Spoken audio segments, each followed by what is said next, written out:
Hi friends, welcome back to my channel. ఈ వీడియోలో మనం టీజీపీఎస్సీ గ్రూప్ 1కు సంబంధించిన వివాదాలు, మరి దానికి సంబంధించి హైకోర్టు స్టే ఇచ్చిన విధానము, అదేవిధంగా మరి జూన్ 11 తర్వాత మరి ఏం జరగబోతుందో ఒకసారి ఆలోచన చేసే ప్రయత్నం చేద్దాం ఫ్రెండ్స్. మరి మన ఛానల్ని మొదటిసారిగా చూస్తున్న వారు ఛానల్ని సబ్స్క్రైబ్ చేసుకోండి ఫ్రెండ్స్. ఎందుకంటే మన ఛానల్లో ఎప్పటికప్పుడు మనము జాబ్ అప్డేట్స్ అందించే ప్రయత్నం చేయడం జరుగుతుంది. ఇక మరి ఈ వీడియోలో కంప్లీట్గా గ్రూప్ 1 మెయిన్స్ సంబంధించిన వివాదాలను ఒక్కొక్క అంశాన్ని చాలా క్లియర్గా మైక్రోస్కోపిక్లో మనం అబ్జర్వ్ చేసే ప్రయత్నం చేద్దాం. మరి వీడియోను చివరి వరకు చూసే ప్రయత్నం చేయండి ఫ్రెండ్స్. ఎందుకంటే మనం చాలా క్లియర్గా ప్రతి అంశాన్ని చాలా క్షుణ్ణంగా పరిశీలిద్దాం ఫ్రెండ్స్. ఇక హైకోర్టులో గ్రూప్ 1 మనకు రిజల్ట్ వచ్చిన తర్వాత, అంటే మార్కుల జాబితా అదేవిధంగా జిఆర్ఎల్ వచ్చిన తర్వాత హైకోర్టులో అనేక పిటిషన్లు దాఖలైన సంగతి తెలిసిన విషయమే. ఆ పిటిషన్ల ద్వారా మరి హైకోర్టు స్టే విధించడము, మరి తర్వాత ఈ సమ్మర్ హాలిడేస్ తర్వాత జూన్ 11 తర్వాత జూన్ 11 మళ్ళీ హియరింగ్ ఉన్న సంగతి మనందరికీ తెలిసిన విషయమే ఫ్రెండ్స్. అయితే ముందుగా మరి వివిధ కేసులలో పిటిషనర్లు తెలిపినటువంటి అభ్యంతరాలను మనం ఒక్కొక్క అంశాన్ని చాలా క్లియర్గా తెలుసుకునే ప్రయత్నం చేద్దాం ఫ్రెండ్స్. ఇక్కడ స్టెప్ వైజ్గా అన్ని అంశాలు రాయడం జరిగింది. ఒక్కొక్క అంశాన్ని చాలా క్లియర్గా పరిశీలిద్దాం. ఫస్ట్ వాళ్ళ యొక్క అభ్యంతరాలు ఒక్కొక్కటి మనం పరిశీలిస్తే, మొదటగా అసలు 2 హాల్ టికెట్లు అనేవి గ్రూప్ 1లో ఏ విధంగా ఇవ్వడం జరిగింది. ప్రిలిమ్స్కు మరియు మెయిన్స్కు వేరే విధమైనటువంటి హాల్ టికెట్లు ఏ విధంగా ఇచ్చారు, అక్కడ ఏ ఎగ్జామ్లో యూపీఎస్సీలో అయినా మరియు ఏ ఇతర టీజీపీఎస్సీ కానీ, పక్కన ఉన్న రాష్ట్రంలో ఏపీపీఎస్సీలో కానీ, ఇతర ఏ పబ్లిక్ సర్వీస్ కమిషన్లో లేని విధంగా గ్రూప్ 1లో ప్రిలిమ్స్కు మరియు మెయిన్స్కు ఏ విధంగా 2 హాల్ టికెట్లు ఇచ్చారని వాళ్ళు మరి అభ్యంతరం వ్యక్తం చేస్తున్నారు. నెక్స్ట్ మనం చూసినట్టయితే రెండో పాయింట్, ఇక్కడ మెయిన్స్ పరీక్షలు రాసిన వారిలో 10 మెంబర్స్ అదనంగా ఏ విధంగా రావడం జరిగిందని వాళ్ళు అభ్యంతరాలను వ్యక్తం చేయడం జరిగింది.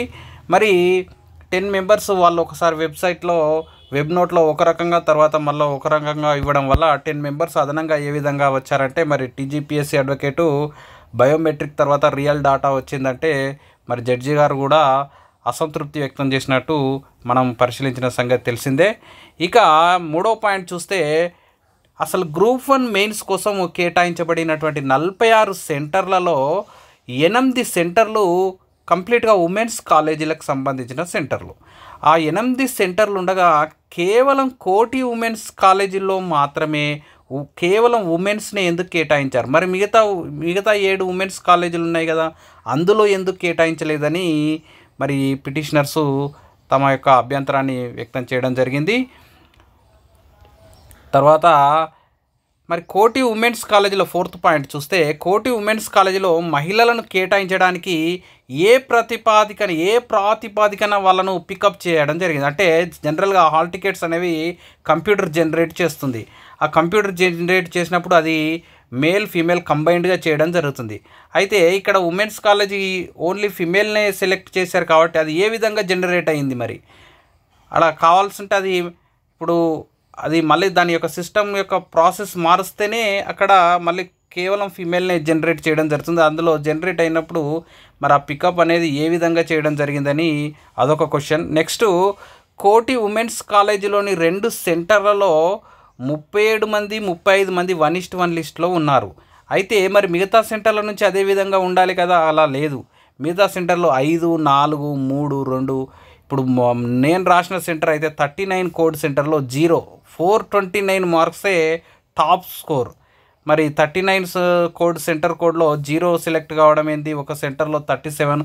ఇక్కడ ఈ సెంటర్లో 429 టాప్ స్కోర్, మిగతా సెంటర్లో 550లో 552 ఎలా టాప్ స్కోర్లు వచ్చాయి అంటే ఎవాల్యుయేషన్లో మరి ఏ విధమైన ప్రామాణికత ఉంది, అదొక కూడా అంతు చిక్కని ప్రశ్నగా మిగిలిపోయింది. ఇక పక్కపక్కన ఉన్న అభ్యర్థులకు ఒకే మార్కులు ఏ విధంగా వచ్చాయి, సరే వస్తాయి, ఒక్కరిద్దరికి వస్తుండొచ్చు, కానీ 650 మంది పెయిర్స్కు అంటే 650 జతల మందికి ఒకే విధమైన మార్కులు ఏ విధంగా వస్తాయో చాలా అభ్యంతరకరమైన అంశం అది. మరి మూల్యాంకనం అనేది లోపభూయిష్టంగా జరిగిందని కళ్ళకు కట్టినట్టుగా కనబడుతుందని అభ్యంతరాలు తెలియజేయడం జరుగుతూ ఉంది. ఇక మొత్తం ఇంకొక మెయిన్ క్వశ్చన్ ఏంటంటే 1:1 లిస్టు వాళ్ళు పికప్ చేసి వెరిఫికేషన్ కూడా కంప్లీట్ చేయడం జరిగింది కదా. ఈ 1:1 అయినటువంటి 563 మంది ఎంపిక చేసిన లిస్టులో తెలుగు మీడియం వారు ఎంతమంది ఉన్నారనేది మరి వారి యొక్క క్వశ్చన్.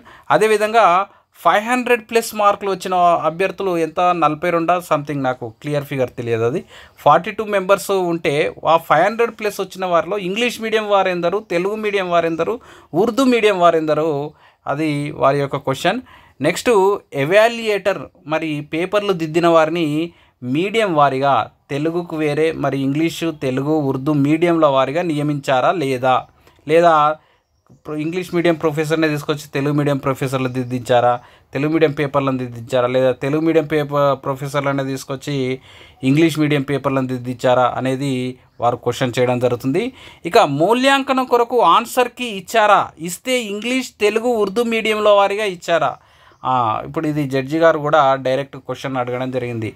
మరి మీడియంల వారిగా తెలుగు, ఇంగ్లీషు, ఉర్దూ మీడియంల వారిగా ఎవాల్యుయేటర్లను నియమించారా లేదా, అంటే ఆన్సర్కి ఎవాల్యుయేటర్ నియమించారా, అదేవిధంగా ఆన్సర్కి ఇచ్చారనంటే టీజీపీఎస్ అడ్వకేట్ గారు మేము ఆన్సర్కి అనేది ఇవ్వలేదు, సబ్జెక్ట్ ఎక్స్పర్ట్స్ వాళ్ళే దిద్దడం జరుగుతుంది, ఆన్సర్కి ఇచ్చడం అనేది ఉండదు అని ఆయన సమాధానం ఇవ్వడం జరిగింది. ఇక మార్కులు ప్రకటించిన సమయంలో అంటే మనకు మార్చ్ 10th సంథింగ్ ఇచ్చిన డేట్ రోజు మార్కులు ఇచ్చినప్పుడు వ్యక్తిగత లాగిన్, పర్సనల్ లాగిన్ మార్కులు తెలియడంతో పాటు ప్రొవిజనల్ మార్క్స్ లిస్ట్ పెడతామని నోటిఫికేషన్లు ఇచ్చిన తర్వాత మరి ఆ రోజు ప్రొవిజనల్ మార్క్స్ లిస్టు ఎందుకు ఇవ్వలేదు. ఇక తర్వాత జరిగిన ప్రాసెస్ ఏంది, రీకౌంటింగ్ అసలు చేశారా లేదా, ఇది ఒక పెద్ద ప్రశ్న. ఇది రీకౌంటింగ్ డేట్ అయిపోయిన తెల్లారే జస్ట్ 1 డే ఆఫ్టర్ 1 డే తర్వాతనే వెంటనే మార్క్స్ జాబితా రిలీజ్ చేయడం జరిగింది. రీకౌంటింగ్ అంతమంది పేపర్లు ఏ విధంగా ఎట్లా రీకౌంటింగ్ చేశారు, చాలామంది దాదాపు 90% అప్లై చేసుకున్నారు రీకౌంటింగ్. మరి అప్లై చేసుకున్న వాళ్ళందరి పేపర్లు రీకౌంటింగ్ ఎప్పుడు చేశారు, వాళ్ళకున్న స్టాఫ్ ఎంత, వాళ్ళకున్న మ్యాన్ పవర్ ఎంత, అంత మ్యాన్ పవర్లో ఉన్న మ్యాన్ పవర్తో అంత ఫాస్ట్గా రీకౌంటింగ్ చేశారా, అసలు చేస్తే ఎంతమందికి మార్కులు పెరిగినాయి, ఎంతమందికి మార్కులు తగ్గినాయి, ఆ అంశం పైన స్పష్టత లేదు. ఇక ఉర్దూ మీడియంలో రాసిన వారు మొదట ఒక వెబ్ నోట్లో 9 మంది అని ప్రకటించి తర్వాత మళ్ళీ మరొక వెబ్ నోట్లో 10 మంది అని పేర్కొన్నారు. ఆ ఒక్క అభ్యర్థి అదనంగా ఎలా పెరిగారు, ఏ సెంటర్ నుంచి పెరిగారు. తర్వాత పేపర్ల వారీగా టాప్ మార్కులు ఇవ్వడం జరిగింది. ఇక పేపర్ 1లో ఇన్ని టాప్ మార్కులు, పేపర్ 2లో, పేపర్ 1లో 96 టాప్ మార్కులు, పేపర్ 6లో 100 సంథింగ్ మార్క్స్ ఏదో ఇవ్వడం జరిగింది. పేపర్ వారిగా టాప్ మార్క్స్ ఇచ్చారు. ఆ 6 పేపర్ల వారిగా టాప్ మార్క్స్ ఇచ్చారు. ఆ టాప్ మార్క్ వచ్చిన వాళ్ళు మరి ఏ మీడియం వాళ్ళు, కనీసం తెలుగు మీడియం అభ్యర్థి ఆ 6 పేపర్లలో ఒక్క దాంట్లోనైనా తెలుగు మీడియం అభ్యర్థి టాప్లో ఉన్నాడా, మరి అది ప్రకటించాలి కదా. ఇక 15th వన్ చూస్తే ఎవాల్యుయేటరు, కొందరు ఒక ఎవాల్యుయేటరు ప్రైవేటు కోచింగ్ ఇన్స్టిట్యూట్ ఫ్యాకల్టీ ఉన్నారని వాదనలు జరిగినాయి. ఉన్నారా, నిజమా, మరి ప్రైవేటు కోచింగ్ ఇన్స్టిట్యూట్లలో ఫ్యాకల్టీ ఉన్న ఆయన పేపర్లు దిద్దితే ఏ విధంగా అది పారదర్శకత ఉంటుంది. తర్వాత మరి ఇక్కడ ఒక అంశం గమనించాలి అభ్యర్థులు. జడ్జి గారు ఏమడిగారు, మీరు ఆన్సర్కి ఇచ్చారా అని అడిగారు, అంటే ఇవ్వలేదని అన్నారు. ఒక్కటే ఆ పాయింట్కి ఈ పాయింట్కి లింక్ ఉంటుంది ఇక్కడ. ఇప్పుడు ఉదాహరణకు రిటైర్ అయిన ప్రొఫెసర్లు ఎవాల్యుయేటర్గా ఎలా నియమిస్తారు అంటే, ఇప్పుడు 2004లో ఒక ప్రొఫెసర్ రిటైర్ అయినప్పుడు, ఇప్పుడు 2025 అంటే దాదాపు 20 సంవత్సరాలు, 21 సంవత్సరాలు అయినప్పుడు ఆయన సబ్జెక్ట్ అప్డేట్ ఎలా ఉంటాడండి. ఇప్పుడు ఆన్సర్కి ఇవ్వలేదని ఆయనే చెప్పిండు. ఆన్సర్కి ఇవ్వనప్పుడు ఈయన subject update, for example science and technology ఉంటుంది, ఆయన సబ్జెక్ట్ ఎలా అప్డేట్ అవుతాడు రిటైర్ అయినాక. ఇప్పుడు 20 ఏళ్ళ నుంచి ఆయన సబ్జెక్ట్కే టచ్లో ఉన్నప్పుడు ఏ విధంగా మార్కులు అభ్యర్థులకు మార్కులు కేటాయిస్తాడు. సరే, ఒక ఆన్సర్కి ఇచ్చిర్రంటే అది వేరు, మళ్ళీ ఆన్సర్కి ఇచ్చిన అందులో ఉన్న అంశాన్ని బేస్ చేసుకొని ఈయన 360 యాంగిల్లో వేరే రాయొచ్చు, కానీ అది సబ్జెక్ట్ ఉన్న ప్రొఫెసర్ దిద్దితేనే ఆ మార్కులు పడతాయి, అది ఆన్సర్కి ఇచ్చినప్పుడే.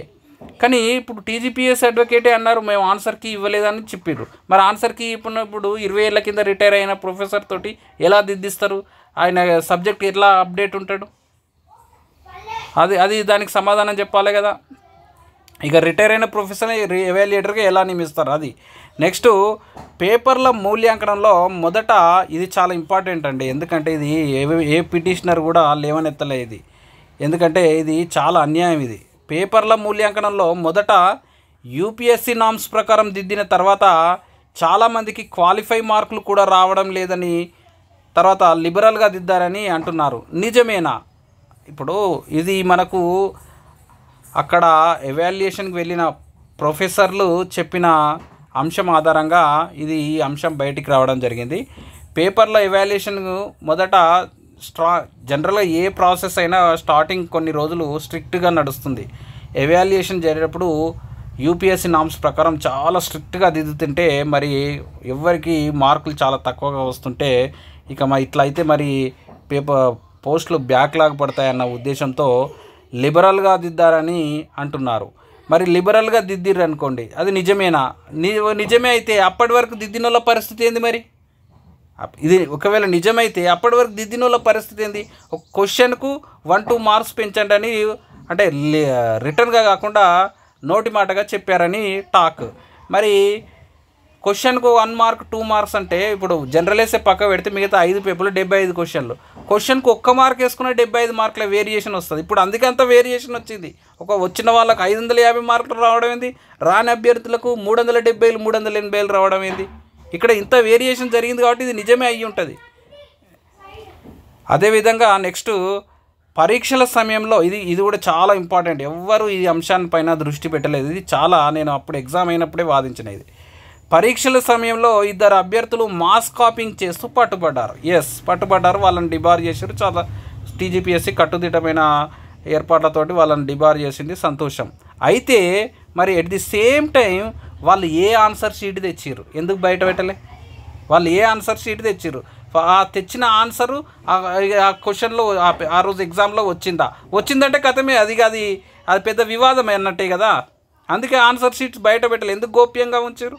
వాళ్ళు ఇప్పుడు 2 అభ్యర్థులు పలానా కాలేజీ నుంచి 2 అభ్యర్థులు డిబార్ అయ్యారన్న విషయం వాళ్ళు మాస్ కాపింగ్ చేస్తూ పట్టుబడ్డారు. మరి వాళ్ళు తెచ్చిన ఆన్సర్ షీట్స్ ఎందుకు మీడియాకి రిలీజ్ చేయలేదు? అది కూడా చాలా కీలకమైన అంశం కదా, ఎందుకు గోప్యంగా ఉంచారు? నెక్స్ట్ 19th వన్, మార్కులు ప్రాసెస్ అంటే పేపర్ ఎవాల్యుయేషన్ పూర్తయిన తర్వాత ఆ మార్కులను డేటా ఎంట్రీ చేసిన సిబ్బంది ఎవరు? ఆ డేటా ఎంట్రీని మరి ఒక లైవ్ రికార్డింగ్లో జరిగిందా లేదా? మరి దానికి సంబంధించి రికార్డ్ కాపీస్ ఉన్నాయా? మార్కులు డేటా ఎంట్రీ పూర్తయిన తర్వాత మరి ఈ యొక్క ఎవాల్యుయేషన్లో వచ్చిన మార్కులు తర్వాత డేటా ఎంట్రీలో వచ్చిన మార్కులు క్రాస్ చెక్ చేశారా లేదా? క్రాస్ చెక్ రీచెక్ చేసిరా లేదా? అది కూడా ఎవరికి తెలియదు. ఏ అంశాలపైన స్పష్టత లేదు. మెయిన్స్లో ఉన్న ప్రతి సబ్జెక్టు నిపుణులను నియమించారా లేదా? ఇది కూడా చాలా ఇంపార్టెంట్. ఇప్పుడు మెయిన్స్లో ఎన్నో సబ్జెక్టులు ఉన్నాయి, ప్రతి సబ్జెక్టుకు సబ్జెక్ట్ ఎక్స్పర్ట్ ఉన్నారా లేదా? మరి లేకుంటే ఎట్లా దిద్దిరు? మీరు ఆన్సర్ కీనే ఇవ్వలేదంటారు, ఎట్లా దిద్దిరు? ఇప్పుడు ఫర్ ఎగ్జాంపుల్ జనరల్ ఎస్ఐ ఫిలాసఫీకి సంబంధించింది వచ్చింది, దాన్ని ఎవరు దిద్దిరు? ఆ జనరల్ ఎస్ఐ రాసింది ఎవరు దిద్దిరు? ఇవి అభ్యర్థులకు ఉన్నటువంటి ప్రధానమైన అభ్యంతరాలు, వాళ్ళకు ఉన్నటువంటి సందేహాలు. ఇవన్నీ ఇందులో 80% పిటిషనర్లు న్యాయస్థానం ముందు పేర్కొన్నారు. కొన్ని 1-2 పేర్కొనని కూడా అంటే బయట ఉన్న టాక్ ఉన్నాయి.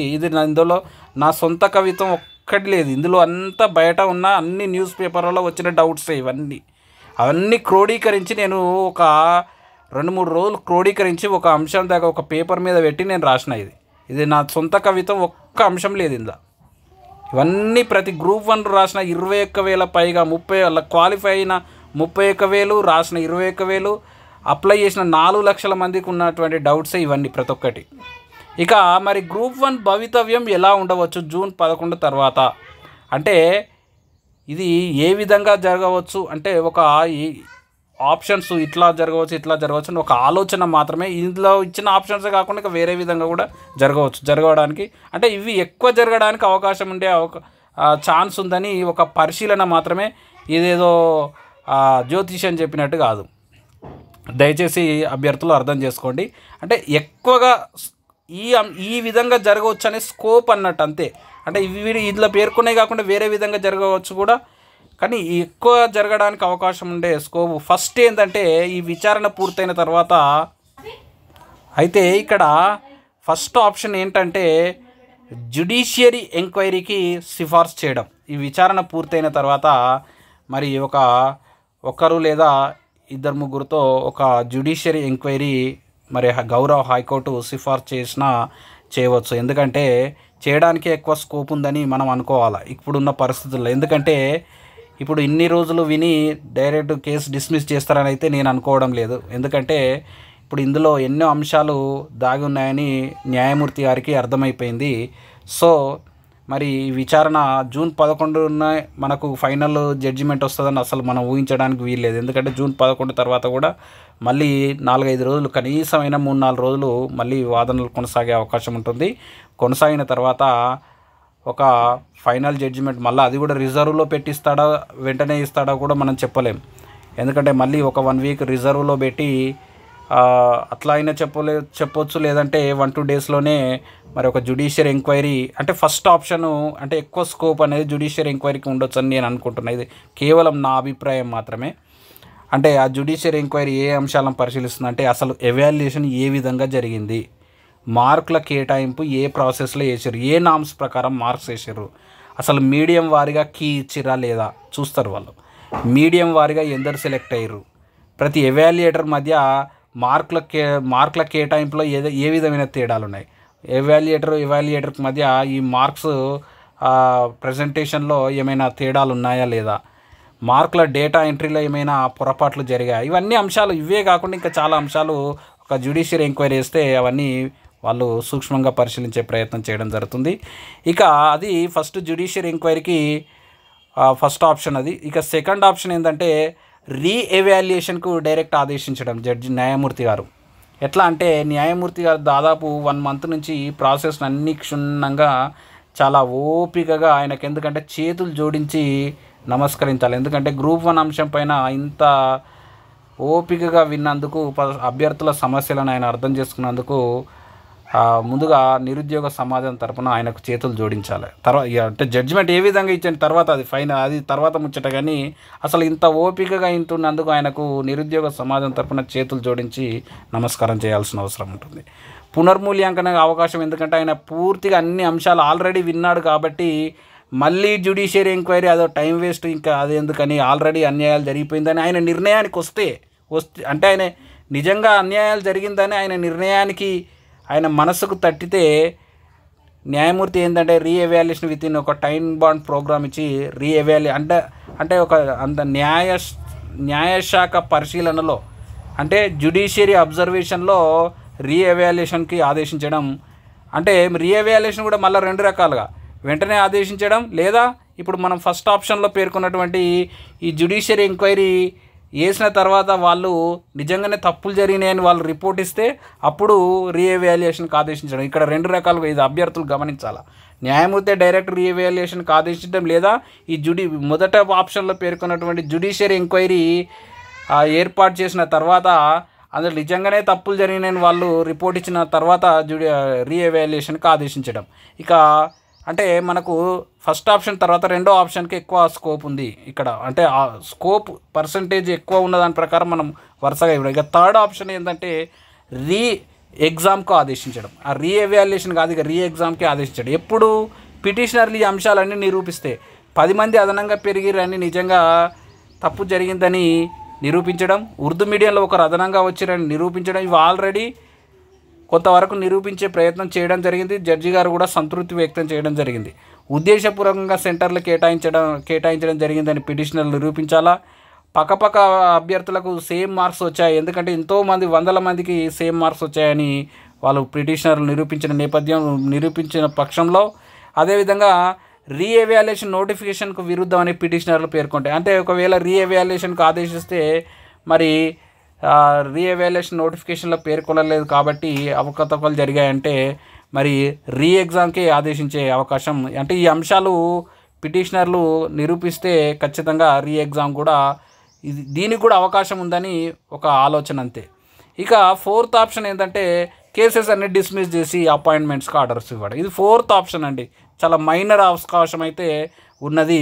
ఈ ఇప్పుడు ఫస్ట్ దీనికి 4th ఆప్షన్కి చాలా తక్కువ అవకాశం ఉంది. ఎందుకంటే టీజీపీఎస్సీ బలంగా వాదనలు వినిపించడం, అంటే ఇప్పటికే వినిపించలేకపోయింది. కొన్ని అంశాలలో వినిపించగలుగుతుంది, కానీ కొన్ని అంశాలలో వీక్గా కొన్ని పాయింట్స్లో వీక్నెస్ అనేది టీజీపీఎస్సీలో ఆల్రెడీ అభ్యర్థులు గమనించారు. ఎందుకంటే మనము లైవ్ అనేది ప్రతిరోజు లైవ్ చూసాం. కొన్ని పాయింట్స్ దగ్గర వాళ్ళ యొక్క బలహీనతలు మనకు స్పష్టంగా కనిపించాయి. టీజీపీఎస్సీ మరి ఈ కేసెస్ డిస్మిస్ చేసి వాళ్ళకు అపాయింట్మెంట్స్ గ్రీన్ సిగ్నల్ ఎప్పుడు ఇస్తుందంటే టీజీపీఎస్సీ తన వాదనలు బలంగా వినిపించి పిటిషనర్ల వాదనలన్నీ ఊహాజనితం, అవన్నీ తప్పు, ఒక్కటి కూడా ఆధారాలు లేవని అని వాళ్ళు నిరూపించినప్పుడు. అంతేకాకుండా వాళ్ళకి మరొక కొత్త వాదన వినిపించే అవకాశం ఉంది. గ్రూప్ 1తో పాటు దాదాపు 780 పోస్టుల గ్రూప్ 2 పోస్టులు, తర్వాత ఒక 1500 గ్రూప్ 3 పోస్టులు కూడా ఈ గ్రూప్ 1 నియామకాన్ని బేస్ చేసుకొని ఇవి కూడా ఆగి ఉన్నాయని వాళ్ళు కోర్టు దృష్టిని బలంగా నమ్మించి మరి న్యాయస్థానాన్ని సంతృప్తిపరిస్తే మరి ఈ డిస్మిస్ చేసి వాళ్ళకు అపాయింట్మెంట్స్ ఇచ్చే అవకాశం ఉంటుంది. అయితే ఇది కొద్దిగా మైనర్గా అవకాశం ఉందని నా యొక్క ఆలోచన మాత్రమే. సో మరి ఇది గ్రూప్ 1కి సంబంధించిన అంశాలు మనం చాలా క్లియర్గా తెలుసుకున్నాం ఫ్రెండ్స్. మరి మన ఛానల్ని సపోర్ట్ చేయండి, ఎందుకంటే మీరు సపోర్ట్ ఇస్తేనే మనము ఏ విధంగా అయినా ముందుకు పోయే అవకాశం ఉంటుంది. ప్రతి అంశాన్ని కూలంకుషంగా మనం చర్చించడం జరుగుతుంది ఫ్రెండ్స్. వీడియోను లైక్ చేయండి, ఫ్రెండ్స్కి షేర్ చేయండి, మన ఛానల్ని సపోర్ట్ చేయండి ఫ్రెండ్స్. సబ్స్క్రైబ్ చేసుకోవడం మర్చిపోవద్దు.